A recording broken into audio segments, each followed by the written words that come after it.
حيث كون في بدايته الغنائية كورال غناء أثناء دراسته بالكلية، الذي قدم فيها أعمال جده سيد درويش، وقد حقق شهرته على مستوى الجامعات في المجال الغنائي.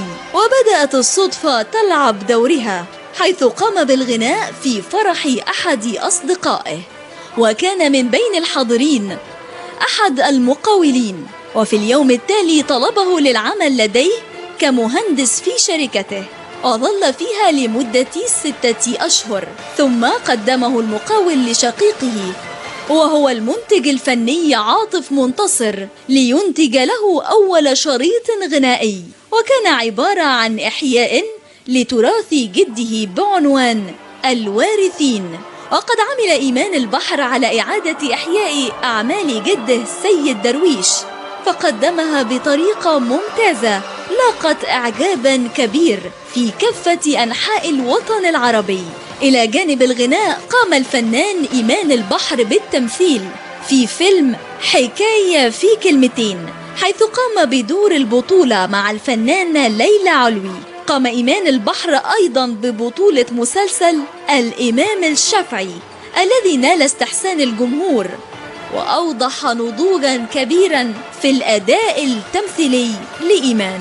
من أشهر أعماله في مجال الدراما والمسرح والسينما مسرحية بنت الحكومة، مسلسل الإمام الشافعي، مسلسل حبيبي الذي لا أعرفه، فيلم طير في السماء، فيلم زمن الممنوع، مسرحية انقلاب، وفيلم لقاء في شهر العسل، وفيلم حكاية في كلمتين، وتزوير في أوراق رسمية. إيمان يحمل رسالة الفن الملتزم والقيمة الرفيعة، وننفرد في الوسط الفني بكشف أسرار خاصة جدا عن حياة الفنان إيمان البحر درويش يتحدث عنها لأول مرة. كل هذا مع أحمد عبد العزيز في الوسط الفني.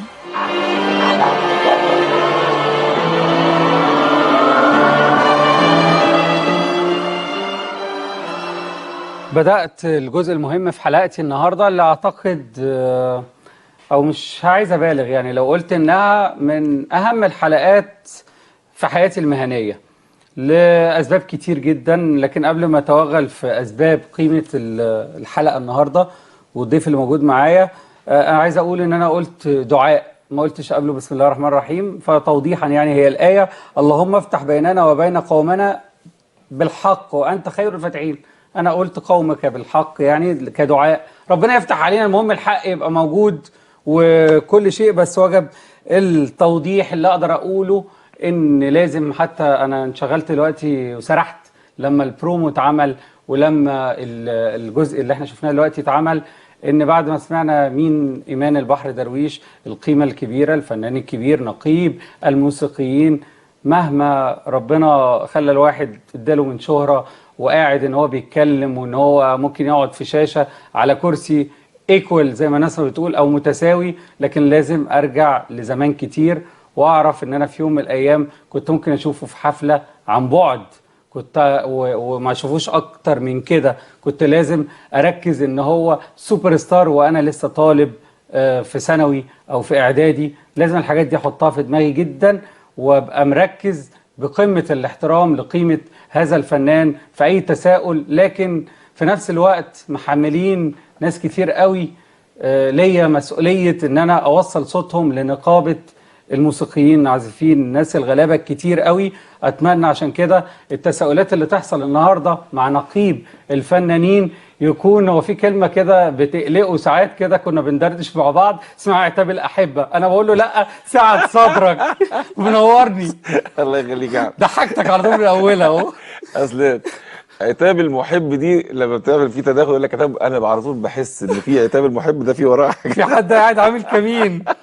أنا مبسوط قوي إن أنا قاعد معاك، ده مبدئيا. الله يخليك يا أحمد، الله يشكرك. وعايز أقول إن أنا كنت في حاجات كتير فهمها بشكل، لما قعدنا مع بعض فهمتها بشكل، وكان الاتفاق بعد كل الكلام ده ان حضرتك تقبل الدعوه ان نوضح كل شيء للناس على الهواء مباشره.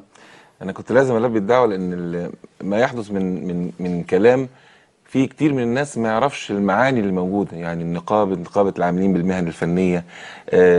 طب ايه الفرق بين دي وبين دي؟ في ناس ما بتعرفش ايه الفروقات قانونا. هو للاسف بس في حد توضيحا اللي حضرتك بتقوله ده، انا لسه عامل اسكان كده، حد شبه متحدث في الفيسبوك يعني دايما باسم حضرتك وحتى الصوره. انا ما عنديش حد متحدث باسمي خالص، خلي بالك. ما عنديش. يعني هو بس هي كانت كاتبه حاجه غريبه قوي. بتقول ايه؟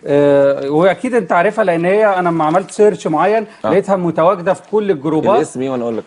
اسمها اميمه. اميمه ماسكه الفانز بتوعي. تمام. لقيتها كاتبه ايه بقى حضرتك؟ انا عامل سكان منها وديها لحضرتك. بناء على طلب المذيع احمد عبد العزيز اكتر من مره وحرصا من سياده النقيب الفنان ايمان بحر درويش بالرد على كثير من الاستفسارات التي تدور في الوقت الحالي، وحرصا منه ايضا على مصلحه الموسيقيين جميعا، وافق سياده النقيب الفنان ايمان بحر درويش على طلب الاستاذ احمد عبد العزيز بعمل لقاء كامل. هي بس توضيحا ان انت يعني كنت طلبت في على الهوا قبل يعني كده، يعني ان انت هي عيله فيها اسلوب فيه الحاح يعني. في ناس، انا بس بقولها لسبب، في ناس تحب تجاملك تغرقك. لا يعني هي مش مجامله، انت طلبت اكتر من مره تقريبا على الهوا كما بلغت يعني ان لابد ان في هناك مشاكل وهناك كذا هناك، فرجاء التكرم ان سياده النقيب يجي لنا عشان نعرف اسئله خاصه بالنقابه. انا قليل ظهوري، ما اخبيش عليك. انا قليل ظهوري على القناه ككل، وما كنتش حابب ان انا اقدر اطلع غير لما اكون عملت حاجه للنقابه. على فكره هو شرف ان انا الواحد، الله يكرمك، بس هو شرف لا ادعيه لان هو ما حصلش بالشكل اللي هي كاتباه. عموما نبتدي المواضيع الخاصه بينا، لان قبل ما ابتدي في اي حاجه خالص كنت بدردش معاك كده في قاعده، ودلوقتي واحنا بنتكلم قلت قد ايه ان الواحد قبل ما يفكر ان هو يدخل لمكانه او انتخابات في قصه الواجهه الاجتماعيه او الكلام ده كله، لازم يفكر مليون مره ان في ناس هتبقى في رقبته اكن بيته واسرته بس بالالاف. راي حضرتك ايه؟ انا اقول لك حاجه، انا اول ما دخلت الانتخابات انا قلت، وده الحقيقه اللي حصلت فعلا، انا ما بكذبش فيها، لكن انا فوجئت ان اللي انا قلته ده لقيت كل الناس بتقوله بعد كده. تمام. كل المرشحين بيقولوا ايه. انا دعيت، دكتور رضا رجب من اول الناس اللي كلمتني وقال لي ان لما رشحت اسماء كثيره الناس حابه قوي ان انت تكون في المكان ده. تمام. انا كنت قريت حاجتين، سيدنا ابو بكر مع سيدنا عمر، وقال له ان في اتنين هلك، وهقول لك المعنى. ان البني ادم اللي شاف في نفسه المقومات سواء شرف سواء امانه او قوه في انه يحمل هذه الامانه وما رضاش فهو هلك. ان هو رفض ان هو ياتي هذا المنصب، ان هو يدافع عن حقوق الناس او يجيب حقوق الناس. والاخر اللي هو ليس له المقومات وحاول ان هو يخش ويمسك هذا المنصب. ده هلك وده هلك. الحاجه الثانيه ان انت لما بتسعى الى منصب ما بيبقى حمل عليك، ولو ربنا جاب لك هذا المنصب يعينك عليه. فانا بين الاثنين دول قلت يا ربي انا هدخل ولكني لن اخطو خطوه ناحيه هذا المنصب، ولذلك انا اتعمل فيا طعن مرتين. ولم اعلم ان انا هخش انتخابات الا الساعه 4 الا ثلث قبلها بيوم. ورحت الانتخابات تقريبا 3 4 بعد الظهر. وحتى في بعض الناس قالت لك اصل هو هيسقط فهو يعني هيجي يعمل ايه. ولما جيت سبحان الله العظيم ان ربنا اكرمني ان انا كنت 1109 الانتخابات يمكن يعني 1109 وكان محمد الحلو 500 وشويه واللي بعد كده الباقي وحصل اعاده، فكان هو اصلا هو اكتر من الضعف. ايوه ده في المره الاولى، ولكني ما جبتش 50% زائد واحد. دي لوائح بتقول 50% لازم يكون 50% من الجمعيه العموميه. بس احنا كنا مشتركين كتير.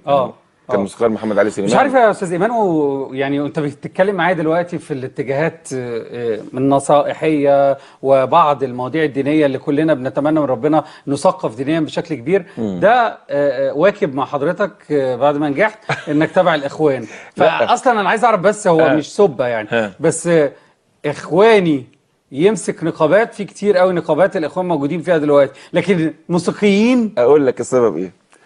هم لما الناس بتتكلم عني بتقول لك الراجل ده عمره ما هيسرقنا، الراجل ده بيخاف ربنا. انا كنت بدن في جامع في الفجر وكده، فقال لك الراجل ده هيخاف ربنا مش هيسرقنا. فقال لك ندوس شويه في المنطقه دي. يبقى ده سلفي، يبقى ده اخوان، مش عيبا فيهم يعني، لكن ده هيقفل شارع الهرم، ده هيبطل ناس تغني، ده. وبعدين في بعض الصحفيين قال لك ان انا هغني من غير موسيقى. ده كلها كانت ضرب عشان الانتخابات، فربنا اكرم الحمد لله. لكن حته السلف جت منين اقول لك؟ انا لما عملت شريط الجرح الاليم ده كان شريط ما فيهوش اي حاجه عاطفيه. ده كان قبل الانتفاضه ب10 شهور. فاتشتمت في الصحافه ان انا مين بيعمل الشيت ده لمين؟ النشيد ما فيهوش، مع ان انا كنت عامل قبليه حد فينا كان في حبه اناني واحساس بريء كله عاطفي. طبعا. لكن هي كانت محاوله لان هم يزنقوك في منطقه ان انت ربيت دقنك وقعدت في البيت. دي كانت محاوله كانت يعني شديده جدا. شكل الشتيمه باللفظ اللي انت قلته في الصحافه كان متمثل في ايه؟ قالوا عليك ايه؟ يقول لك على من يطلق البومه الجديد. يعني ايه ده؟ ايه اللي انت بتعمله ده؟ مع ان انا عامل شيء المفروض ان هو قيمه، يعني اي فنان لما يقدم على تجربه زي ده يصرف من جيبه عشان يعمل قيمه زي الجرح الاليم او زي يا ابن عبد الله او زي يعني حاجات كتير كلها بتمس الامه العربيه ككل. طبعا. فالمفروض ان انت الاعلام يكرمك مش العكس.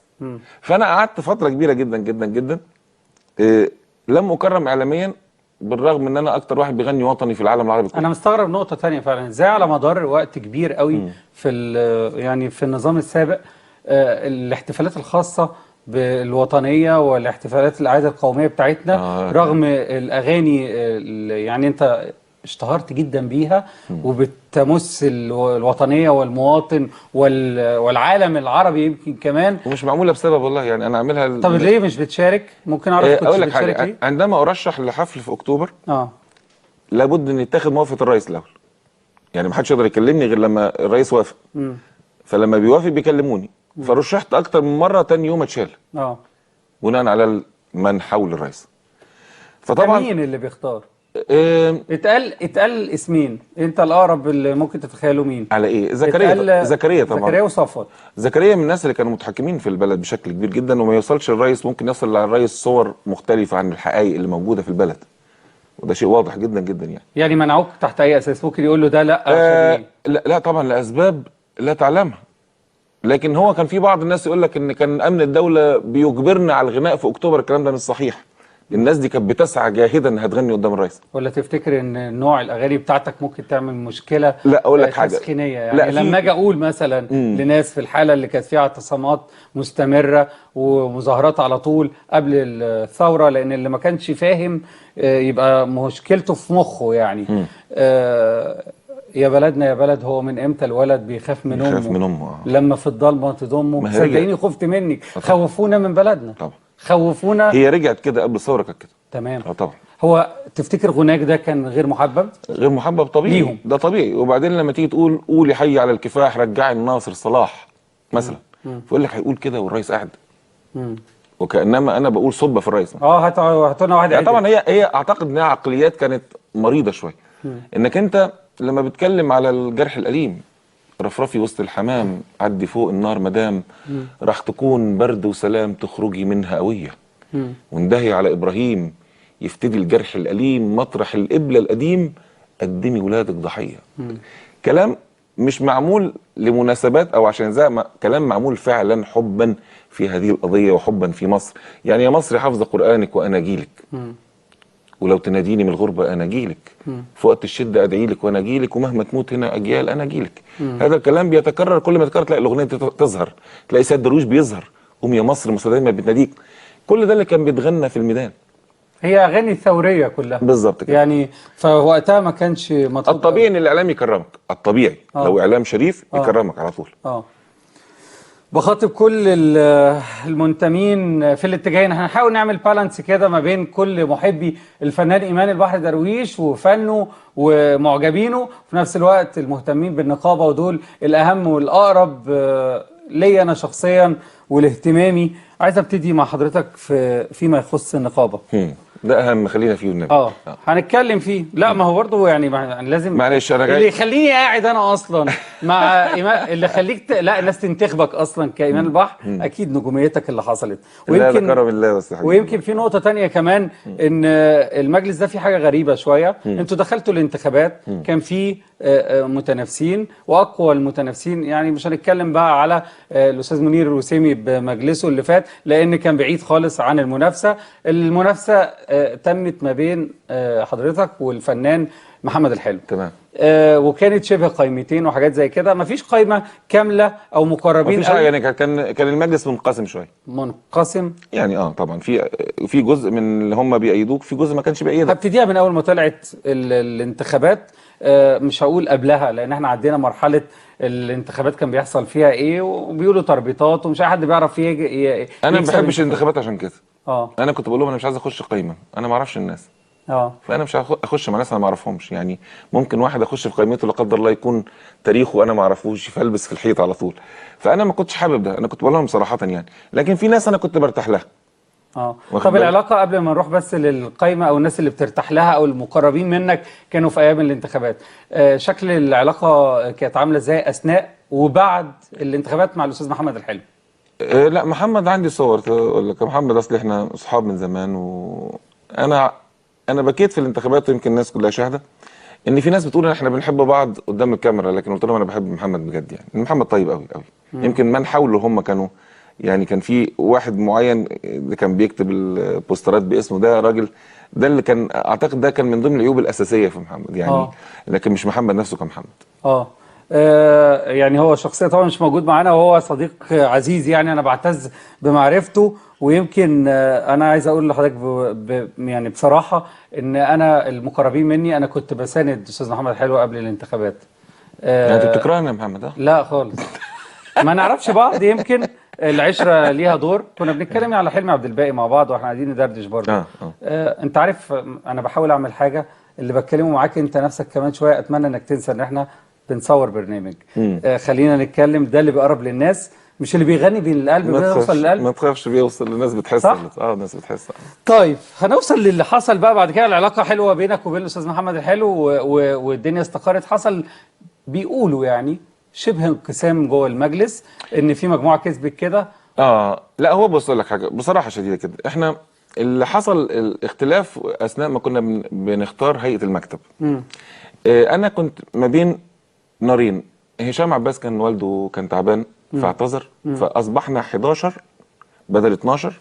وانا النقيب بقيت انا ال 12 مش ال 13. تمام. فالمفروض بتختار هيئه المكتب، وانا قلت يا ربي انا مش هخلي بقى ناس ضد ناس ولا ادور على مصلحه مين ضد مين. انا لازم اغير التوقيعات عشان الناس اللي لازم تقبض معاشاتها.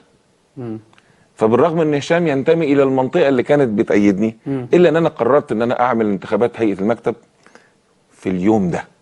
فكل الناس تقريبا ما بقوش عارفين يعملوا ايه. المجموعه كلها ال 11 نفر. قلت يا ربي زي ما ربنا يريد. وانا بصور كل مجلس الحمد لله يا رب العالمين. ربنا اداني فكره انا بحمده عليها، ان انا بصور كل حاجه بتحصل عشان ما حدش يجي يقول لك انا عملت كذا وعملت عامل زي بقى.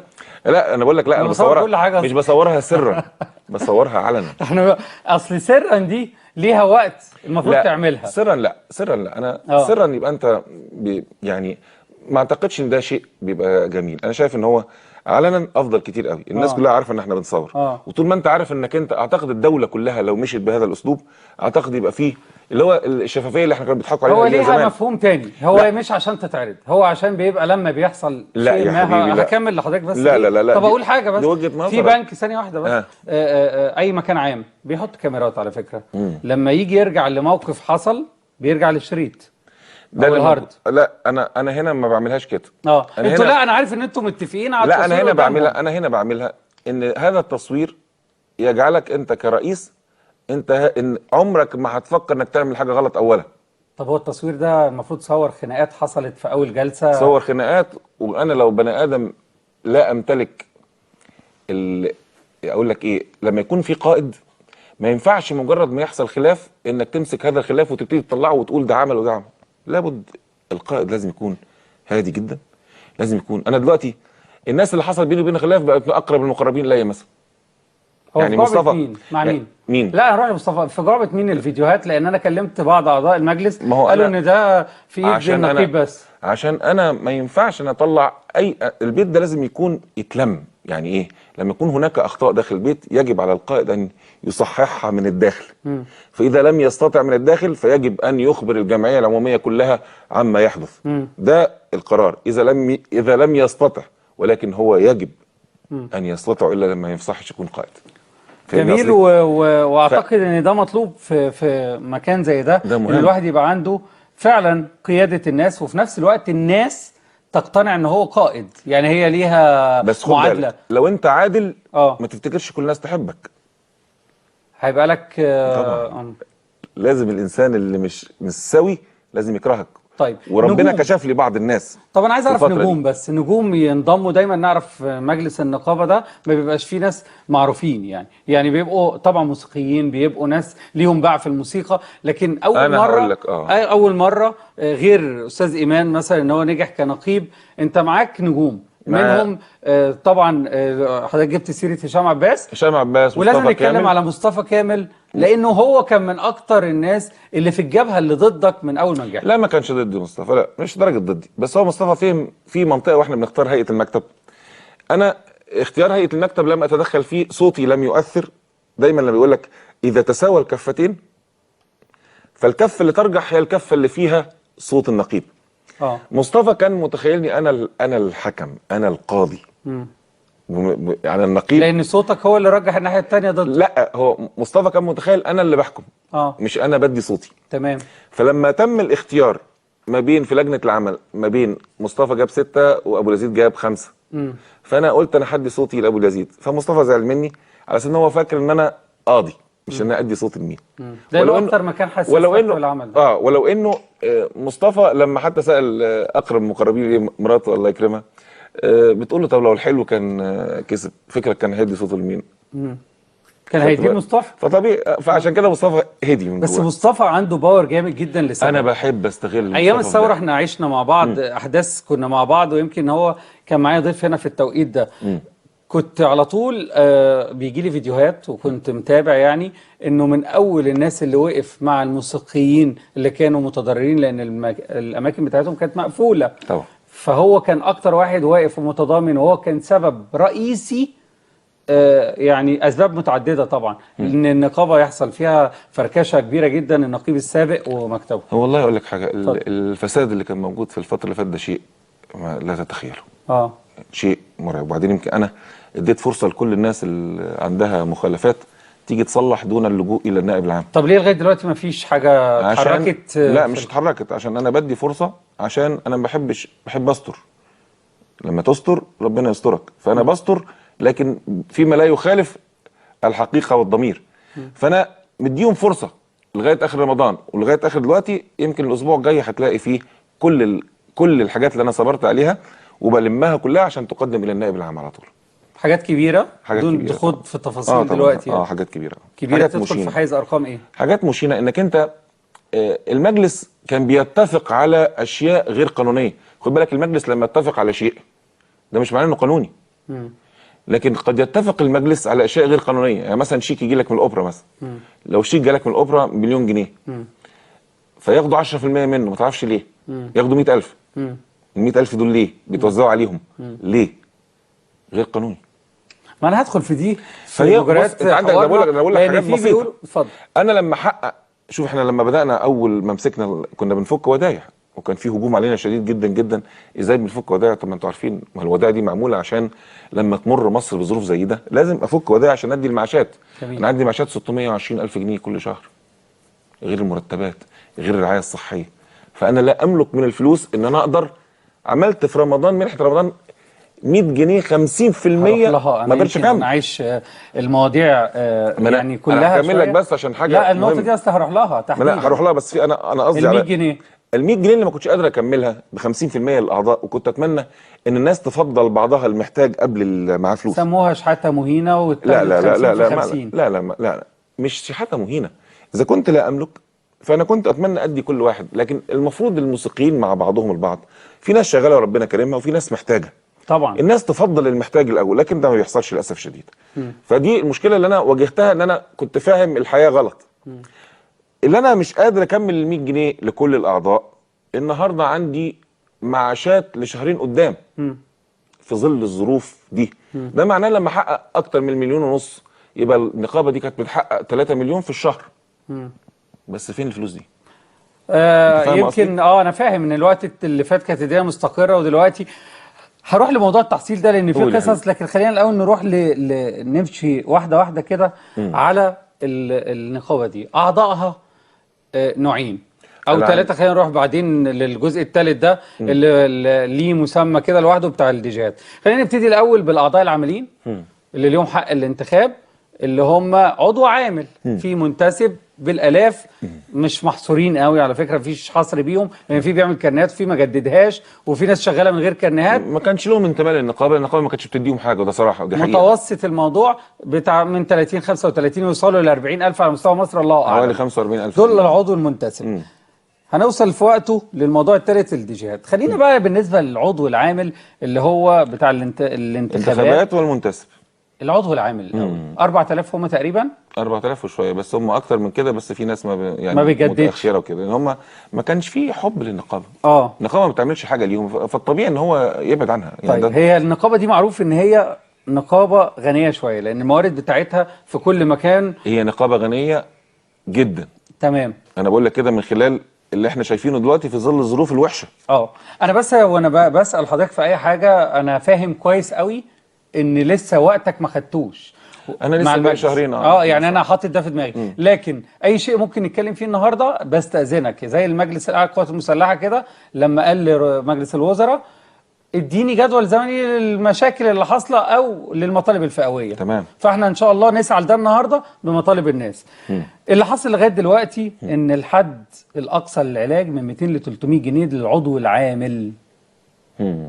وفي ناس علاجها بس لوحده كده اللي بتاخده يمكن شهري لاسباب ناس كبرت يعني انت عارف الظروف بتاعت الناس عامله ازاي. بس خد بالك اللي انت عامله ده كان اول قرار طلع للمجلس عشان ما كانش فيه فلوس.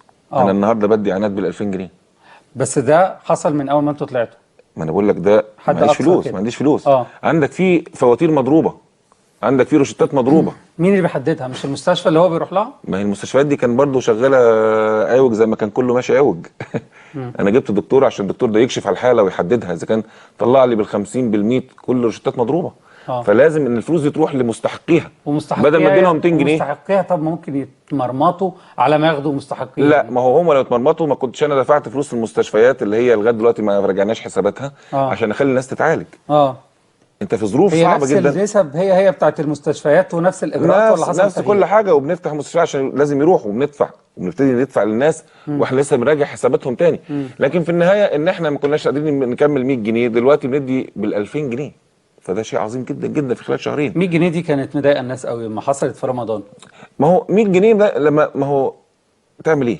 بتفك ودايع عشان تكمل معاشات وعايز تدي منحه، ده كلام مش منطقي. اصل ساعه الثوره النقابه اللي فاتت اللي كان عليها لغط كبير والناس كانت مستاءه منها طلعوا 150 جنيه. بس اقول لك حاجه، انا كنقيب لو انا بسعى لارضاء الناس اروح فاكك ودايع واعدي لهم بال 150 جنيه و200 جنيه واخلص فلوس النقابه. الكلام ده مش صحيح، الكلام ده انا راجل قائد ما ينفعش ادي الناس فلوس وبقشش عليهم عشان بعد كده ما اقدرش اعمل حاجه. معلومه ان في وديعه اتفكت ب 40,000 دولار. ده بكمل حاجه و40,000 دولار. انا عندي 620,000 جنيه. يعني ايه 44,000 جنيه؟ يعني ايه 44,000 دولار؟ لان الدولار اقل الودايع بتجيب فايده. فانا بعمل اقل الخسائر بمعنى صح. وكنت اتمنى ان انا اخد قرض بضمان الوديعه، ولكن الجهاز المركزي للمحاسبات يقول لك لا، ممنوع. بقابل ناس كتير قوي، معلش انا غريب شويه، دماغي غريبه شويه، ان انا بتاع قهاوي وكده وبقعد على القهاوي واشرب شيشه معسل وكده. فبقعد معاهم كتير قوي في القهاوي، وخاصه قهاوي الهرم الشهيره اسمها الهرم يعني، او قهاوي وسط البلد اللي فيها عازفين. وكل دول بينطبق عليهم مسمى العضو المنتسب. دول اللي اقدر اقول عليهم ان هم القنبله الموقوته. ليه؟ بيحصل منهم تحصيل، حضرتك عامل 20% من اجره تحصيل، او دي اللائحه 10 و2% ده اللي هو العضو العامل عادي، صح؟ ال10 للمنتسب.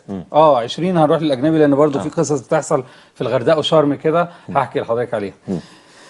الراجل ده اللي هو متوسطهم تقريبا نتكلم في 30,000 واحد في مصر. ده راجل بيعزف كده، بيعزف اي آلة من الآلات، او بيفكل بقى ورا مطرب، بيغنوا في كل مكان في مصر، في تخت اللي منتشرين في كل مكان، وانت ادرى بالكلام ده. الناس دي بيتاخد منهم فلوس بقالهم سنين، يعني مش هتكلم في الشهرين دول.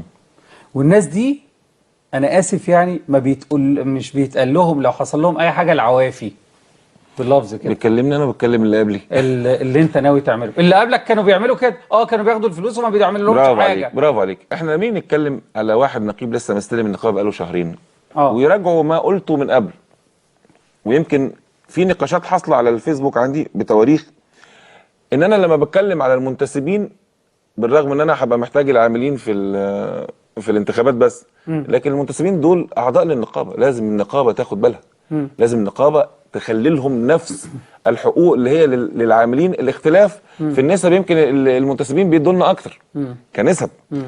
انا شايف ان هناك طرق كتير جدا جدا انك تعمل بيها معاش المنتسبين، انك ترعاهم صحيا ازاي هو واهلهم، كل واحد بقدر.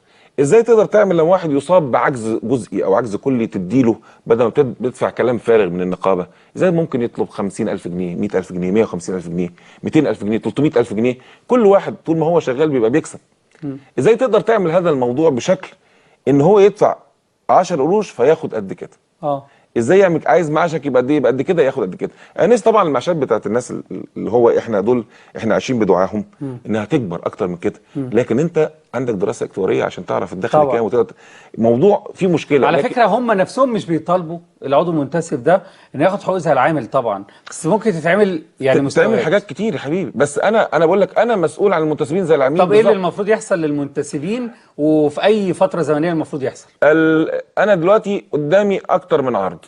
العرض ده في خلال يمكن على اول السنه يكون قدامهم العروض كامله، كل واحد عايز يبقى معاشه كام، رعايته الصحيه العمليه لغايه كام تقدر تغطيها، لغايه 20,000 جنيه، لغايه 50,000 جنيه، زي ما انت عايز. بناء عليه بتدفع كم من الاموال، بيبقى بسيط، بنتكلم من 50 جنيه. قلت لهم ادوني من 50 جنيه، مش عايز المبالغ الكبيره، ان كل الشركات دي بتعرض لك من اول 600 جنيه وطالع. قلت لهم الكلام ده انا ما بفكرش فيه، تمام، انا عايز الناس اللي تقدر تدفع هذا الكم. فكل الكلام ده دي مشاريع كلها عباره عن خدمات بتعملها النقابه. لمين؟ عشان النقابه دي بتخلي الناس دي تبقى حابه انها تنتسب. حاجات كتير ليها دعوه كمان بالتحصيل وبالياته.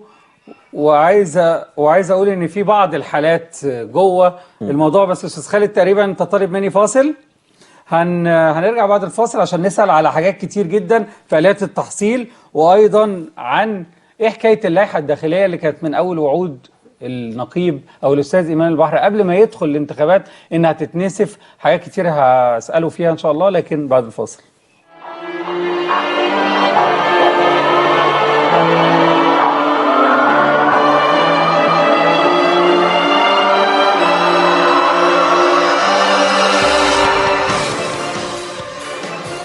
ورجعنا مرة تانية، والكتير من المهتمين بالموسيقيين، وانا عارف انه بيتفرجوا عليا دلوقتي في اماكن مختلفة ومستنيين اللقاء ده، وبتمنى اللي عنده اي اسئلة يبعتها لي عن طريق الSMS اللي بيظهر على الشاشة عشان اسألها الاستاذ ايمان. حاولوا لما يبقى في مسؤول عموما تستغلوا فرصة ان الاعلام بيعمل حاجه زي دي. كنت بسال الاستاذ ايمان قبل الفاصل عن الاعضاء المنتسبين اللي في وعد ان هيتعمل لهم حاجات بعد ما كانوا مهمشين تماما في المرحله اللي جايه. لكن اللي عايز اقوله ان احنا في مرحله اليومين اللي فاتوا من التعدد الحزبي، بقى دلوقتي في احزاب كتير بيتم انشائها. في حاله حاصله دلوقتي من التعدد النقابي، ويمكن انا المره اللي فاتت دي حاجه مهمه قوي، انت اتكلمت فيها قبل كده. وفي ناس كتير قوي متخيله ان نقابه العاملين بالمهن الفنيه دي نقابه ستحل محل نقابه الموسيقيين او التمثيل والسينمائيين. وهذا الكلام مستحيل. طب انا هدي لحضرتك دلوقتي شويه مستندات موجوده معايا تخص ده، ونحاول برضو نعمل المداخله. لا، اصل المستندات دي مستندات انت بتملى ابلكيشن مثلا. طيب الابلكيشن ده بيقول ان انت موسيقي او ان انت راجل. لا مش ابلكيشن، هوصل لحاجات. لا بس انا معايا موضوع تاني بعد اذنك يا استاذ ايمان، لاحد الاعضاء المنتسبين. والراجل ده الحقيقه اشتغل مع ناس كتير قوي، يمكن هو يعرف نفسه كمان موسيقي بقاله 30 سنه تقريبا عضو منتسب. حلو. عنده موضوع غريب قوي، ان هو في المجلس اللي فات معاه ايصال سداد اللي هو 400 جنيه ايامها، اللي هي بيدخل بيها امتحان زي اللي حضرتك عملته في الوقت الاخير ده. تمام. وده ان هو ما بيشتغلش حاجه تانية خالص عشان يبقى عضو عامل بقاله 30 سنه. تمام. المفاجاه بالنسبه له ان كل ما يروح النقابه بما فيها المجلس بتاع حضرتك بيقولوا له ما عندناش اصل دوت في حاجه عشان ندخلك الامتحان. هو معايا على التليفون. يا ريت والله. الو، وريني الايصال الاول. ايوه يا فندم. استاذ محمد موسيقي. مساء الخير يا استاذ احمد. اهلا بيك. اهو وصل الايصال اهو، بديه للنقيب. ايوه حبيبي. مساء الخير يا استاذ ايمان. مساء الخير يا حبيبي، اتفضل. ازاي صحتك؟ كل سنه وحضرتك طيب. وانت طيب يا حبيبي. قول لي يا حبيبي، مين اللي ادالك الايصال ده؟ مين اللي ماضي عليه؟ حضرتك الايصال ده بقاله اكثر من سنتين. مش مشكله، بس مين نعم اللي حبيبي. مين اللي مضالك عليه؟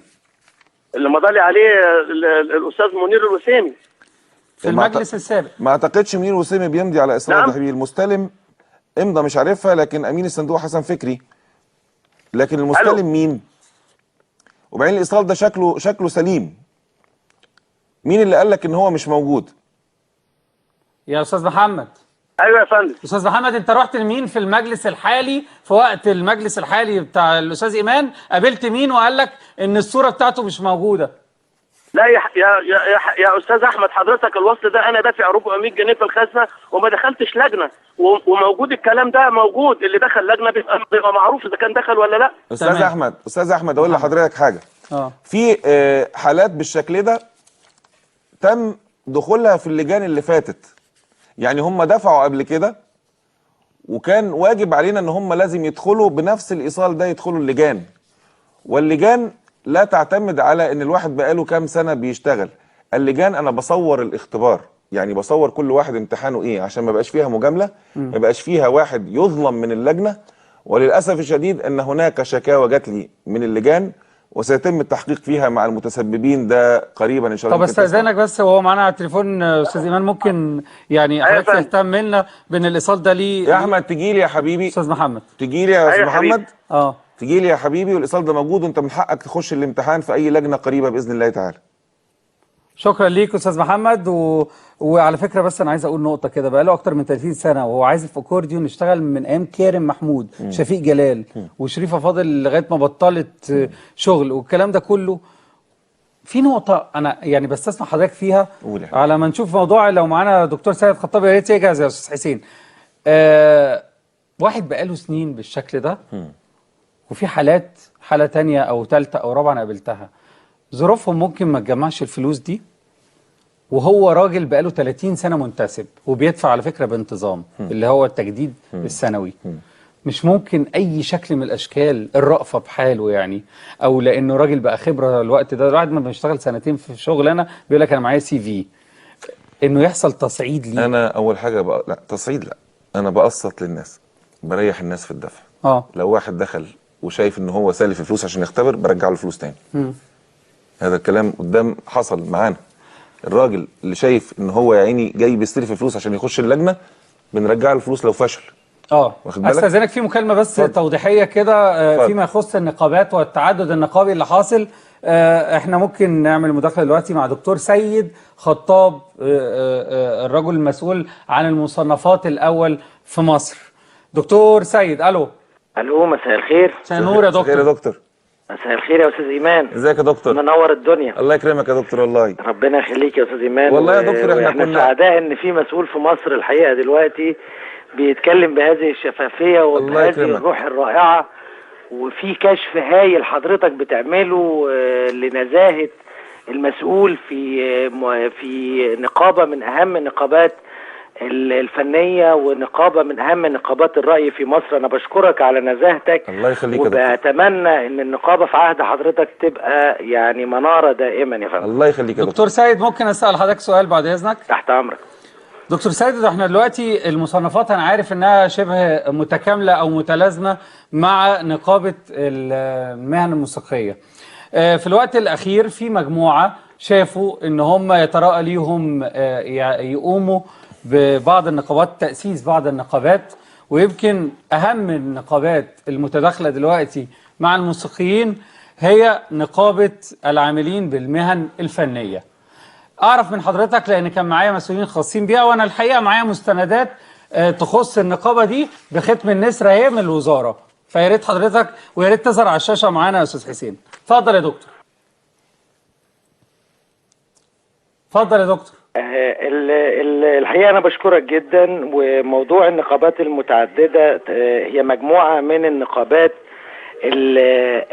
مصر في حالة من حالات الإيمان بتعدد النقابات العمالية والمهنية بحيث أن تعبر عن كل شرائح المجتمع. تمام. الزملاء عاملين زي ما حضرتك ما بتقول بالظبط كده، أنهم عاملين نقابة للعاملين وبالتالي نقابة عمالية، ليست نقابة مهنية، ليست هي النقابة اللي لها الحق زي ما الأستاذ إمام بيقول لحضرتك وبيقول للزميل الموسيقي إن لها الحق أن تشكل لجنة لتحكم على أهلية الزميل في كونه موسيقيا وفنانا وتمنحه حق ممارسة المهنة. هي شعب على فكرة، مجموعة الشعب أو ما إلى ذلك. طب ممكن اسال بس من حضرتك، يعني فضل. وزاره القوى العامله والهجره، الاداره العامه للاتصال النقابي، ده الورق اللي بختم النسر قدامي فيما يخص النقابه دي، موجود من مدير بنك القاهره. الكلام ده احنا عاملين له سكان جوه برجاء التفضل بإحاطة بأنه طبقا لاجتماع هيئه مكتب نقابه العاملين بالمهن الفنيه بتاريخ كذا، حق التوقيع من النقيب، توقيع اول دكتور نبيل رزق وتوقيع تاني السيد حسن السيد. ده ورق ليه دعوه، ده ورق خاص بيهم يا احمد اهو، ما ده ورق من خاص البنك اهو، لا ده ورق خاص بيهم من الوزاره. لا دي وزاره القوى العامله، دي عمال يا حبيبي، ليست مهنيه. طب ممكن حضرتك يبقى معاك نسخه بس منها؟ لا هو احنا بنعرض على الشاشه دلوقتي برضو. هي ليست مهنيه بمعنى كده، الدكتور سيد بيقول لك انها ليست مهنيه. يعني عندما تاخد مزاوله للمهنه يجب ان تكون الى النقابه المهنيه، نقابه التمثيليين، السينمائيين، الموسيقيين. هو بيعمل نقابه لخدمه اعضاء النقابه اللي هتنضم اليها، احنا كلنا عاملين. انت عايز تخش النقابه دي هتدفع 50 جنيه، تدفع 100 جنيه، تدفع 200 جنيه، هدي لك خدمات بناء على 1 2 3 4. طب الانضمام والياته يا دكتور سيد بعد اذنك كده، يعني لو في حد في شعبه احنا بنتكلم دلوقتي، مش هتكلم على شعبة الإعلاميين ولا غيره، خلينا نتكلم على شعبة الموسيقيين. يبقى انضمامه للنقابة زي دي، والمفروض ان هي واخدة الشكل الشرعي من خلال وزارة القوى العاملة، حضرتك شايف الموضوع ده ازاي؟ الموضوع ده بقول لحضرتك زي ما بيؤكد الأستاذ إمام بالظبط، ان النقابات دي نقابات عمالية، لأنها ليست نقابات مهنية متخصصة تخضع للقانون الحاكم للنقابات المهنية والنقابات الفنية بشكل خاص.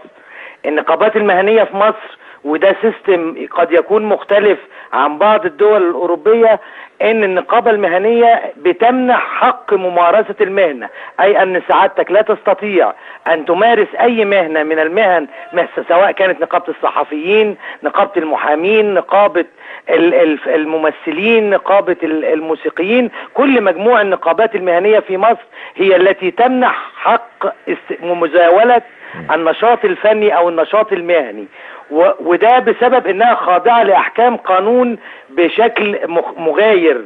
انما انت عشان تنشئ نقابة عمالية فده حق من حقوق الناس برضو العاملين باي مهنة من المهن انهم ينشئوا نقابات عمالية. يعني في الوقت اللي انا عضو فيه في نقابة المهن التمثيلية، انا في نفس الوقت عضو في نقابة عمالية اخرى اسمها نقابة العاملين بالطباعة والصحافة والاعلام.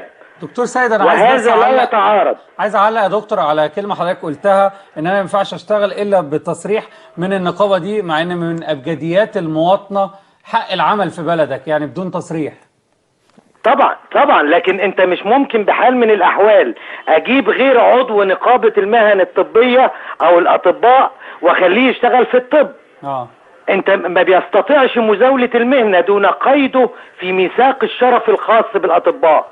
ممكن يبقى جزار، ممكن يبقى مجرم، ممكن يبقى اي حاجة تانية غير انه يبقى طبيب، قد يجري نفس العمليات هي حضرتك، لكنها ممكن يعني يستخدم نفس الادوات اللي بيستخدمها الطبيب، لكنه ليس طبيبا، هو مجرما.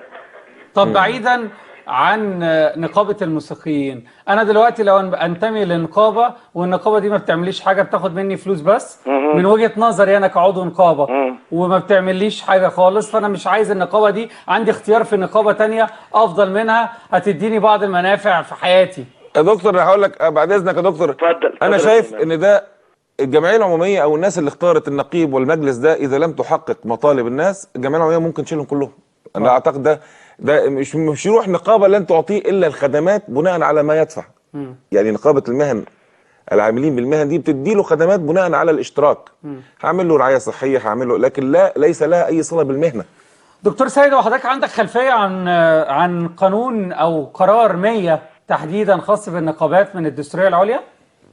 القانون ده تحديدا اللي هو اللي تم حل بيه النقابات الفنيه الثلاثه. كل النقابات المهنيه تقريبا تم حلها بهذا القانون بحكم الدستوريه. وبعد القانون دوت المفروض ده حكم محكمه مش قانون. ده كان حكم محكمه ببطلان الانتخابات السابقه. السابقه. عشان كده بموجب بعد الانتخابات اللي قامت بعد الثوره دي يعني خلاص اتلغى فعاليات او تاثير هذا الحكم.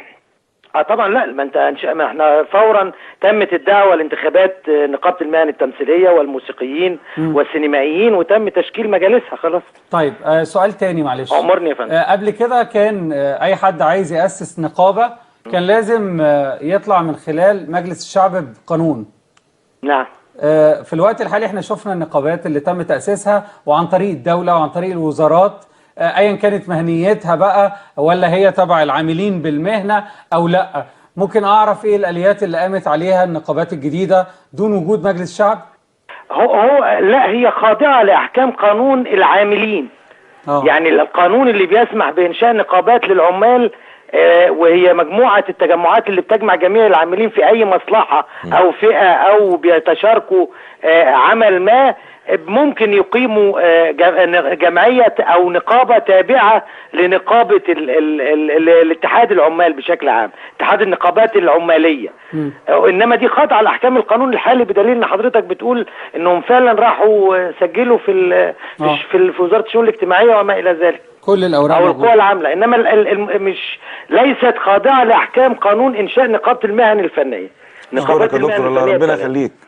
شاكرين دكتور سيد خطاب رئيس الرقابة على المصنفات الفنية في توضيحاته. أعتقد إن إحنا لسه في مرحلة مش مفهومة أوي. لا أقول لك لا أنت مش فاهم. هو أنت من حقك تعمل أي نقابة، النقابات المستقلة دي تعمل نقابة زي ما أنت عايز، بس أنت بتخدم أعضائك بخدمات مختلفة. زي ما تقول مثلا أنا عايز رعاية صحية بشكل معين، فانت مثلا بتدفع 100 جنيه مثلا كل سنه، فبيدي لك بناء على ال 100 جنيه دي خدمات معينه انت مش لاقيها في نقابتك. ده تقصير من نقابتك اللي هو ما يصحش ان النقيب ده يكون موجود ولا المجلس ده يكون موجود اذا قصرت في حق كل المنتمين للنقابه سواء منتسبين او عاملين او على المعاش. المشكله مش موضوع انتخابات، المشكله في انت مسؤول امام الله وامام الناس على انك انت تراعي الناس دي بما تملكه من اموال، ان انت ازاي تزيد من موارد هذا الصندوق عشان تقدر تعمل للناس. انا حلم حياتي ان انا اعمل دار للمسنين للناس اللي فعلا بتشوفها من الفنانين اللي هم بعد ما كبروا مش ما فيش ملجأ ليهم، ما فيش في حاجات تحزن. يعني اتمنى ان احنا نوصل لمرحله الفنانين، انا بعت للفنانين ان هم يتكاتفوا مع بعض ان احنا نروح نلف الدنيا كلها، ان احنا يكون لنا هدف للناس دي. إذا لم يتكاتف الفنانين في ده سواء ممثلين سواء موسيقيين سواء مغنيين سواء سينمائيين، الكلام ده عبء علينا، ده أمان علينا. يعني احنا كل الفنانين مطالبين بده. أستاذ إيمان، من أول الحاجات اللي المفروض وعدت بيها الناس ناس في اللائحة الداخلية اللي كانت بتدي حقوق يعني فوق العادة، لكن ده ما حصلش. وتحديدا محمد أنا مش فاهم، أنا يعني مش فاهم الناس، أن الواحد لسه يا ربي لسه بنقول بسم الله الرحمن الرحيم. أنا هكمل الفقرة دي تحديدا ليه أنا قلتها أو ليه قلت الموضوع ده. لأن في فقرة تحديدا هي رقم 12 بتقول من حق أي عضو مجلس إدارة شط أي عضو منتسب أو عامل لو لمح أو بالكلام أو بالتلميح، إن على طول الموضوع واخد يعني ما بياخدش وقت. لا في شطبه والكلام ده. لا أقول لك حاجة. وبعض الناس بتقول إن في حالة من حالات ان المعارضه انتوا مش سامحين بيها. لا لا لا لا لا سيبك من الكلام اللي بيتقاله الكلام ده. كل ده مسجل. انا شطبت واحد بس. وكل الدنيا شاهده على هذا الانسان. في اخ فاضل اسمه محمد الجندي تدخل له مره وعشان خاطري قلت له حاضر وسلمت عليه، وجالي اعتذر لي قال لي انا اسف على تصرفه نتيجه الناس سلمت عليه والكلام اللي قاله. تدخل له واحد تاني وجا اعتذر لي هو وكان مصطفى كامل. ممكن ناخد وقتنا فيها دي عشان مصطفى معايا التليفون. لا انا عايز احكي معاك فيها. تعالى يا مصطفى. معايا الفنان مصطفى كامل عضو مجلس اداره النقابه على التليفون. الو. السلام عليكم. عليكم السلام ورحمه الله وبركاته. الخير يا احمد، ازي صحتك؟ انا زي الفل تمام مبسوط. انت مبسوط اليومين دول ولا لسه عيان؟ اسلم على اخويا الكبير وحبيبي ازيك يا درش؟ البحر منور الدنيا. الله يكرمك يا مصطفى يا حبيبي. ازاي صحتك؟ كله جميل يا حبيبي الحمد لله. انا كنت لا احب ان نتطرق لاي خلاف، لان ايمان البحر في النهايه اخويا الكبير فنيا وادبيا ونقابيا كمان. انا بحبك يا مصطفى، ومفيش اي خلاف خالص، وانا يكفيني ان انا اشهد شهاده حق امام الله، امام الله وامام المسقين كلها، ان يكفيني ان عندي نقيب مش حرامي، راجل شريف. الله يكرمك يا مصطفى. امال ايه اللي راجل ما مزعلك يا أكلش- مصطفى؟ ما اكلش سندوتش على حساب ايه اللي الطلبة لغاية مزعلك؟ دلوقتي. مصطفى انا مصطفى بكلمكم للامانه، للامانه الانسانيه مش النقابيه ولا الفنيه. الراجل ده يا احمد انا بقول لك وهو قاعد ممكن يكون حصل خلاف نقابي لا فني ولا شخصي بيني وبين الاستاذ ايمان، لكن انا في النهارده انا بيشرفني ان انا بشتغل مع الراجل ده، لان ايده راجل شريف ولما بيمسك غلطه ما بيسيبهاش. مصطفى هقول لك حاجه قلناها مصطفى عشان انت قلت كلمه مهمه قوي. اتفضل. انا بقولها للجمعيه العموميه، بقولها للناس كلها. هل يتخيل اي حد في الجمعيه العموميه او من الناس ان انا الحمد لله رب العالمين انا متعمد ان انا ما اخدش ولا مليم من نقابه، متعمد ان انا لما اكل ادفع فلوس اكلي، متعمد لما اخد المحاسب عشان افك اعتصام في طنطا ما اخدش بدل انتقال، لما الاقي ان في ناس انا معتمد عليها في النقابه 3 انفار سيحالوا الى التحقيق، سيحالوا الى التحقيق امام مجلس الدوله ان يطلب اكل في النقابه مكتوب عليه نقابه المهن الموسيقيه ايمان البحر درويش، عشان الكلام ده لما يتجمع ينسب الى النقيب، هذا الكلام سيحقق فيه والناس دي هتلاقي جزائها. يعني مكتوب عليها. لا هو ربنا لما بيحب يفضح بدري. تخيل انت لو انا قاعد معتمد على ناس اثق فيهم بهذا الشكل، وكل ما طول المده كل ما الاكل يزيد، كل ما الاكل يزيد، وفي النهايه تلاقي مين اللي طالب؟ ايمان البحر درويش اللي طالب. فانا وقفت الاكل في النقابه خالص.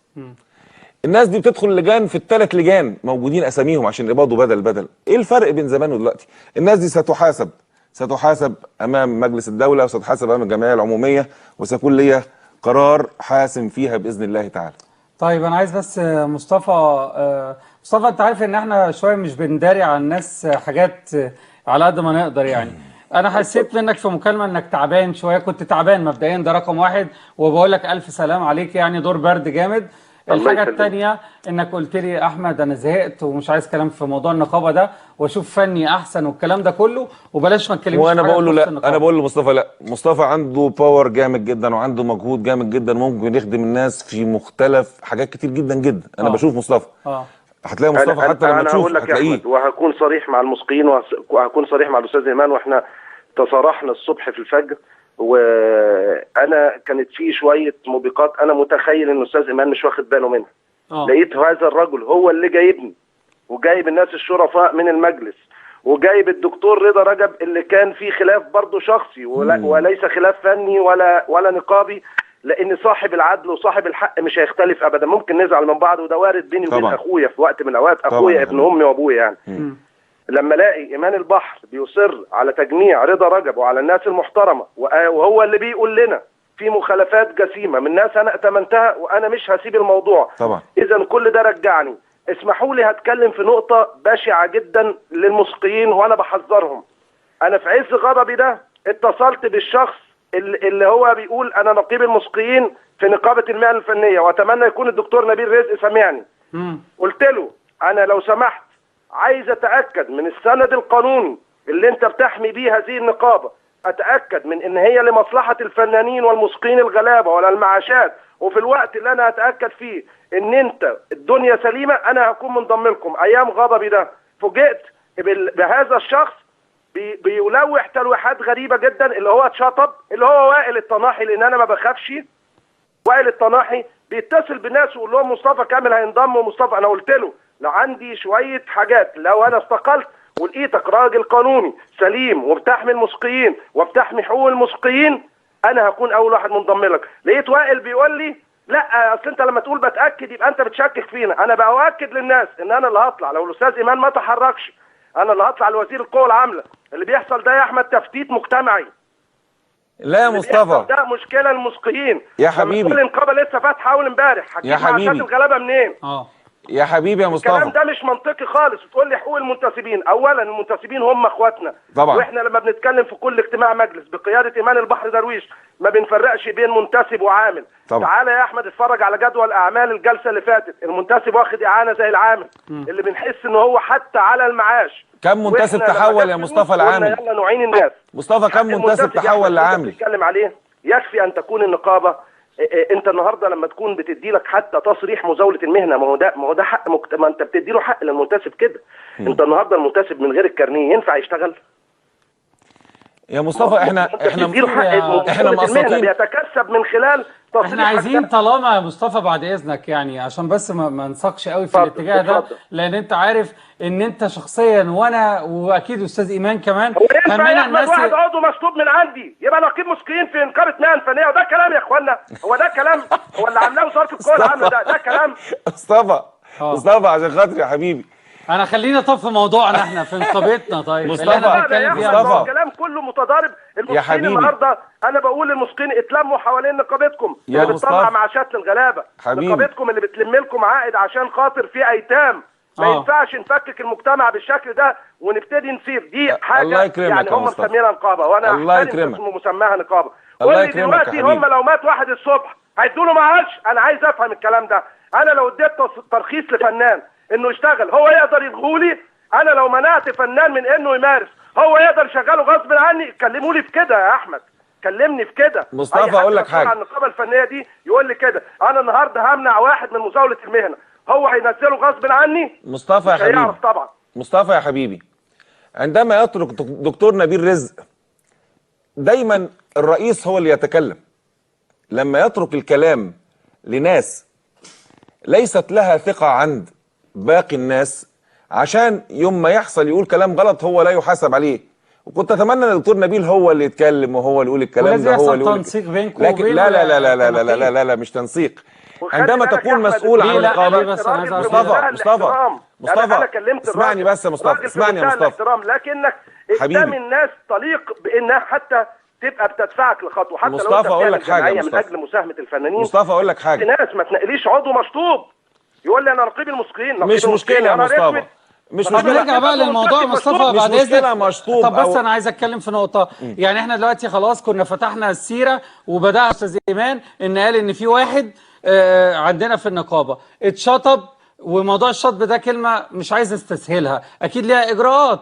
حصلت ازاي يا استاذ ايمان؟ واحده واحده كده، اصل اسمه اتقال خلاص، وائل الطناحي من مصطفى. مصطفى موجود. جهزوا لي يا جماعه الماتيريال معانا بعد اذنكم. مصطفى موجود معانا، جهز لي الموضوع بتاع الماتيريال كتير، وده لا يستاهل ان انا اتكلم عليه خالص، بس انا هقولها لك بصراحه شديده. نتكلم بصراحه، واللي تشوف دي اليات يا استاذ ايمان ولا لا؟ لا، اليات وقانونا.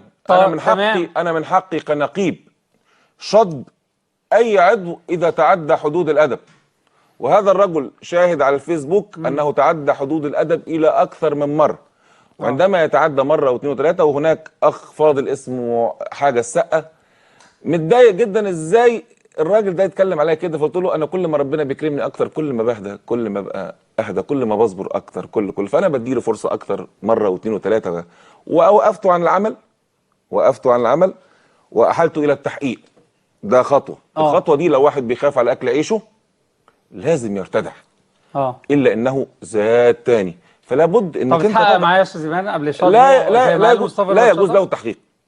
التحقيق ده مش موجود. التحقيق ده مع العضو العامل فقط لا غير. المنتسب ما يتحققش معاه؟ لا خالص. انا بكلمك قانونا. يعني المنتسب ده روح ده بياخد تصريح. انا ما بكلمش في منتسب، انا ما بكلمش في واحد بيفتري، انا بتكلم في واحد تعدى حدود الادب اكتر من مره. ما ينفعش. انت بتتكلم كاني انا راجل استخدمت سلطتي اللي انا اعلمها من اول يوم ان انا ممكن اشطبه من اول يوم. انا لم افعل ده.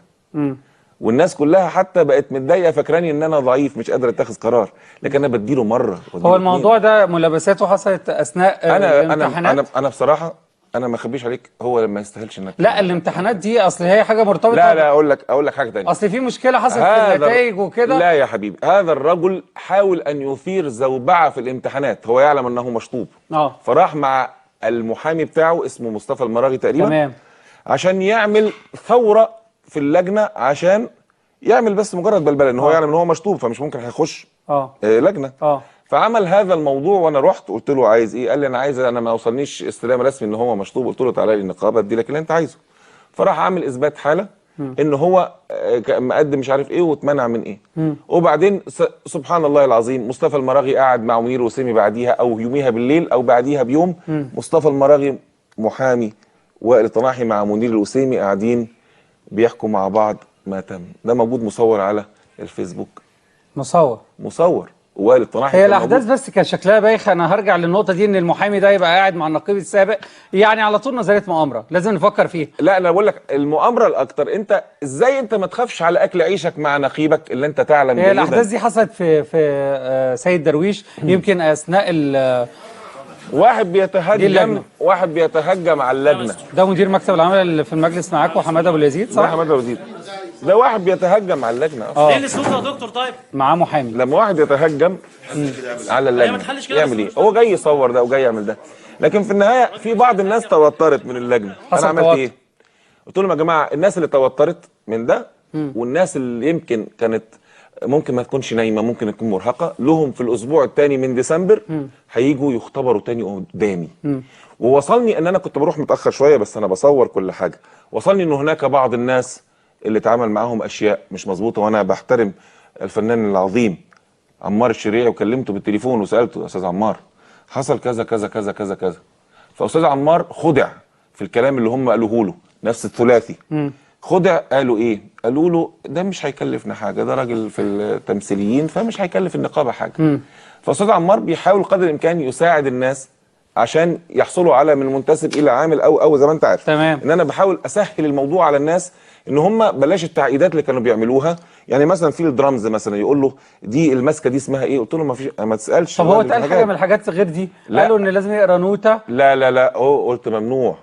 هناك موهبه. يعني انا اعرف ان حضرتك شخصيا مهندس صح؟ انا مهندس. حضرتك خريج هندسه؟ انا خريج هندسه. معلومه صحيحه لكن سمعتها في تقرير. كلمه انك تقرا نوته او انك تمسك مش عارف يبقى بحبكها عشان اسقط. قلت لا مفيش الكلام ده خالص.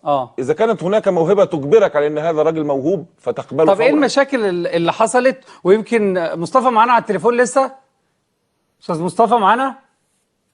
مصطفى احنا غبنا عليه معلش. غبنا عليه. لا معلش بقى انا بقول لك المشاكل اللي حصلت ان هناك. طب في ناس كلمتك على الحاله دي انه ما يتشطبش. انت لسه كنت بتقولي من شويه على العضو وائل طناحي المنتسب. لا لا لا لا. يعني اتوسطوا في الاول. اتوسطوا انت اللي قلت لي من شويه. اكتر من واحد. طيب وايه اللي حصل؟ لا مش يشطبش يا حبيبي.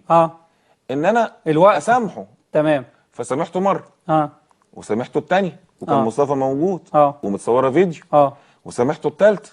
لو سامحته بعد كده يبقى انا راجل لا استطيع اداره هذه النقابه، يبقى انا راجل ضعيف. يعني باين ان هو رايح الشعبه الثانيه في النقابه زي ما مصطفى ما قال. انتوا عندكم فكركم يعني، او اللي قاله مصطفى بلاش حضرتك، انه نوع من انواع الانتقام في تبويظ النقابه. دي نمره واحد. نمره اتنين ان يعيب النقيب لهذه النقابه انه يجعل اي حد يتكلم عن النقابه عشان ما حدش يقول له انت قلت حاجه غلط. هذه النقابه لا تعطي تصريح مزاوله مهنه. هذه النقابه تعطي خدمات بناء على ما تدفع، سواء موسيقي سواء يقول لك انا معاك ابلكيشن بتاع موسيقي اكتب، ده ملوش دعوه، دي خدمات. لكن ليست لها صله بالمهنيه على الاطلاق. طيب هو من الناس اللي يمكن اتكلموا معاك يمكن كان في موسيقي قديم شويه وعضو عامل فعلا اسمه ادري طاير كان اتوسط. ارجوك كنا مش عايز اجيب سيرته عشان انا مش عايز اغلط وانا ما بحبش اغلط. لا من غير غلط. هذا الرجل كلمني في التليفون قلت له لو سمحت ما تتكلمش في الموضوع ده. تليفون؟ انا مسافر اسكندريه كلمني بالتليفون وراح جاي لي المكتب يتكلم في نفس الموضوع برضه.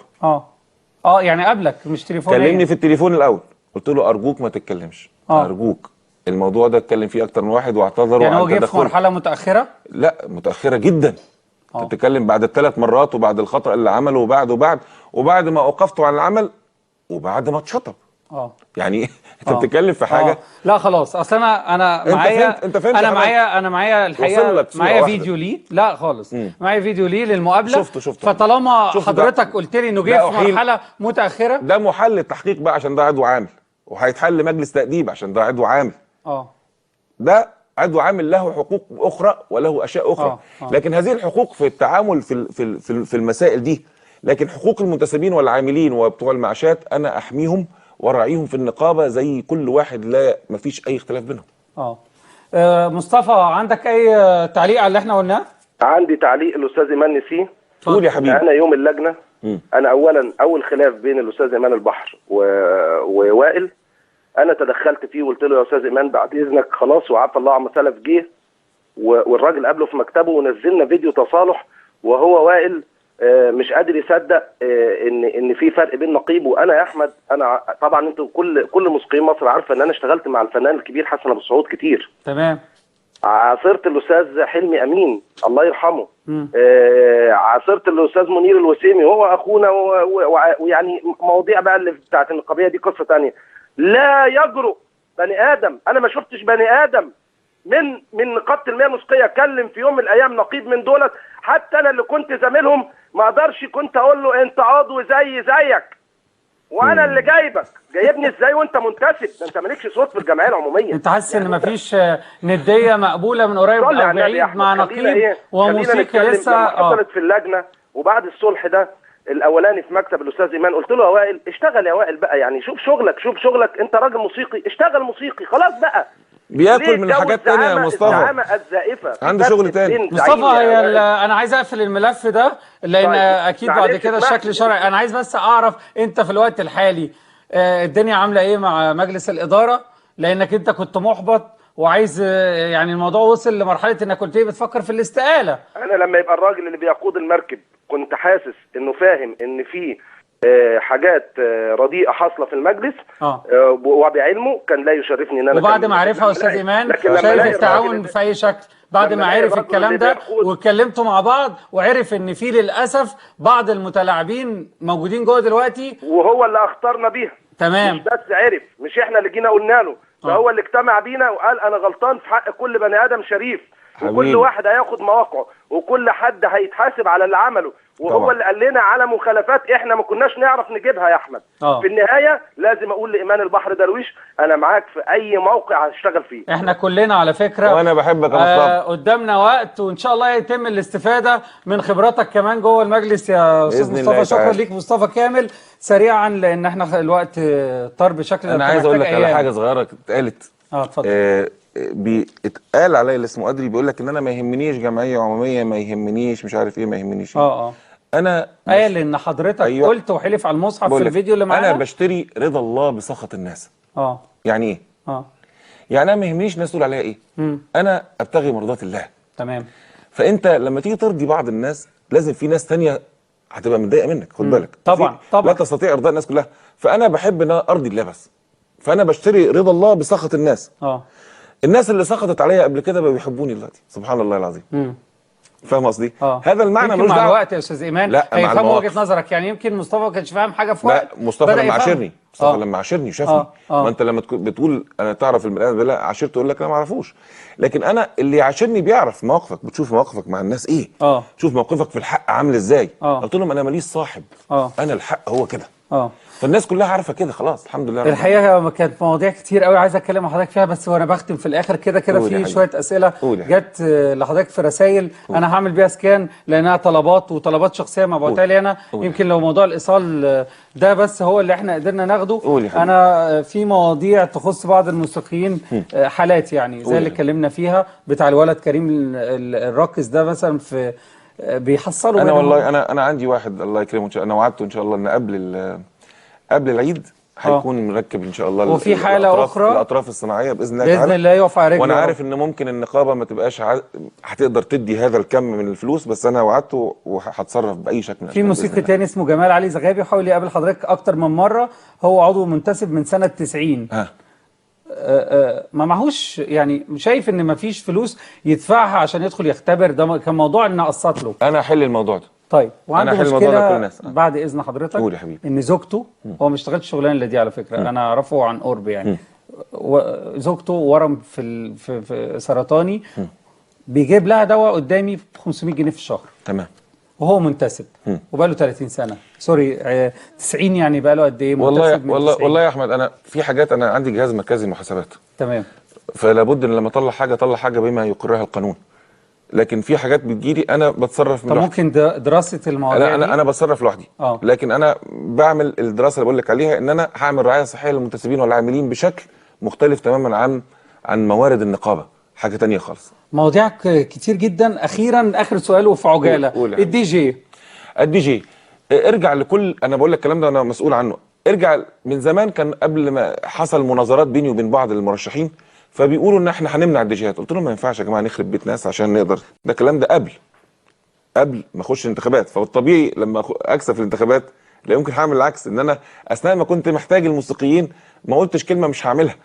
فانا قلت الديجيهات يا جماعه، الراجل ده في ديجيهات بتاخد 200 جنيه، في ديجيهات بتاخد الافات، لكن لابد ان احنا نقنن الموضوع بشكل ان نخلي الراجل اللي بيصرف نص مليون جنيه او بيصرف 100,000 جنيه او بيصرف مليون جنيه يدفع نسبه زياده للنقابه تتحط في صندوق خاص بالديجيهات توزع على الموسيقيين بتوع البلد اللي موجوده فيها، دون ان يتضرر الدي جي ودون ان يضحك عليه حد ثاني يقول له هات فلوس وما تدفعش فلوس النقابه. الديجيهات هيروحوا فيها مش انا. الديجيهات هيبقى فيه من السهل جدا المنع. لكن انا مش عايز اعمل الكلام ده عشان هم عيني مش فاهمين قانون. ففي ناس تروح من عندهم تقول له طب ادفع لنا 10,000 جنيه في السنه وما تدفعش فلوس للنقابه. الكلام ده مش هيعرف يحميه. انت فاهم خالد؟ يمكن المخرج انا استاذنك في موضوع مهم قوي في جانب رقابي، جاهز جوه معاهم جزء من اغنيه موجوده في السوق دلوقتي عشان اعرف الشكل الرقابي عامل ازاي. عايز اسمع منها 20 ثانيه بالظبط تاخد تعليق اختم بيه الحلقه يا استاذ خالد. جوه موجوده معاهم اغنيه، هو في رقابه؟ في حاجه بتاعت تامر انت هو في رقابه؟ كانوا بيسالوا. لا انا مش عايز ادخل تامر في الموضوع. لا هو انا بس بعجاله انا بعت لتامر، بيبقى دايما انت لما في حد بيشتكيك العدل يخليك لازم اخد او اعرف انت متهم ولا لا. لازم تامر يدافع. فانا ببعت له 3 مرات. فلو ما جاش تامر يبقى هتاخذ قرار ضده على طول. لا هي اغنيه جوه يا استاذ خالد، هتجهز ولا ايه؟ هتساعدني في ده؟ هي اغنيه غريبه، انا قصدي الجانب الرقابي بقى. سمعنا في المده اللي فاتت ابتذال رهيب جدا في اغاني. يعني انا قاعد قدام اللي غنى في يوم من الايام، اسمع معايا كده. يا اللي مسكت بلبل سيبه ويرجع لي من تاني، يا اللي خدت بلبل جيبه يداوي احزاني، يا اللي مسكت بلبل سيبه يرجع لي من تاني. كم من اغاني. بس خد بالك انت رقابيا مش هتقدر تقول له حاجه عشان الراجل ده قال لك جايب لك بلبل وجايب لك لا ده انا اللي حاطط البلبل. لا ما هو ما هو البلبل كان طالع البلبل. لا دي موال قوي قوي. يا اللي غنيت ضميني في يوم من الايام واتجوزوا عليها ناس كتير. اسمعني هو انت رقيب دلوقتي اسمعني. لا الاغنيه اولها انا ما عنديش رقابه في النقابه. انا اتمنى يكون عندي قانون ان انا اقدر اتحكم في ده. انا ما عنديش قانون ما يسمحليش. انا لا احدد شكل الفن اللي يقوم بيه الفنانين، لكن لما يخرج عن الاداب العامه اقدر ان انا اقوم ده، اقدر ان انا اعاقبه. لكن هو بادئ ان بلبل كان واقف في الشباك على طول، فتقدرش تقول له حاجه. ده ما بقاش ما عادش بيقف بلبله. هو بيقول ما كان واقف لو ما قالش كان واقف على الشباك على طول، ما تقدرش تقول له حاجه. الوقت للاسف طار. انا بشكر حضرتك جدا تساؤلات، واتمنى بعد كام شهر كده نقعد مع بعض تكون حاجات اتعملت للمنتسبين اول السنه بالكارنيه الجديد بالاحلام الجديده ان شاء الله. ان شاء الله باذن الله. بشكرك جدا. وممكن اتقل عليك في حاجه فنيه، حاجه لبلدنا كده على التتر. ابقى يا استاذ ايمان جنه طلعنا بالتتر على صوتك الجميل عشان الناس تعرف تنام. لما انا انام الاول بس. لا عايز معلش حاجه استاذنك، حاجه لبلدنا بصوتك الجميل. المايك اهو، هنطلع تتر بيها، دي هتبقى اخر حاجه. اقول ايه بس والله مش عارف اقول لك ايه يا حبيبي. انا بقول لكم جيم اوفر وتصبحوا على خير. هسيبكم على الصوت والتتر للفنان الجميل اللي شرفني ايمان بحر درويش. لكل عاشي وطن والكل راحل ذات وكل غربة